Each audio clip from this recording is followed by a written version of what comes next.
C'était donc hier le dernier jour de Baxi à Villeneuve-Saint-Germain, près de Soissons. L'usine de chaudière a fermé ses portes après plus d'un siècle d'activité. Un fleuron industriel de laine qui était sur le déclin depuis le début des années 2000. Rémi Vivenot et Éric Henry étaient hier avec les derniers salariés. Regardez.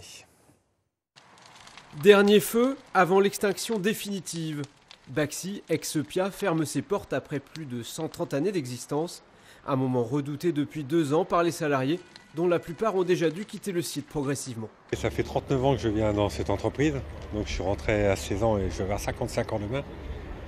Donc beaucoup d'amertume, beaucoup de regrets, beaucoup de colère aussi. À leur côté, des proches, des retraités de l'usine qui a employé jusqu'à 1500 personnes. Ils n'auraient jamais imaginé voir la page de ce fleuron de l'industrie soissonnaise se tourner.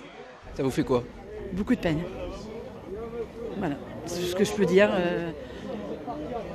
Je ressens, j'ai une petite boule là, ça fait mal au cœur.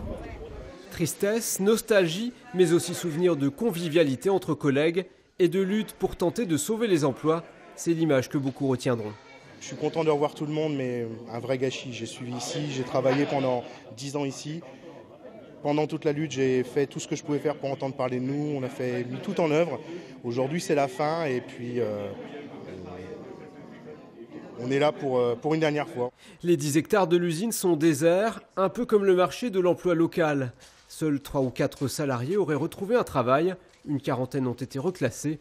La retraite ou le chômage attendent les autres. On se demande comment on va pouvoir rebondir dans la vie active, professionnelle. On sait que ça va être très difficile. Soissons est une ville sinistrée. On est tous issus de ce bassin et on ne veut pas le quitter malheureusement. Désormais, une troupe de théâtre envisage de s'installer sur le site pour raconter l'histoire des anciens salariés. Mais en attendant, la plupart vont maintenant entrer dans l'ombre.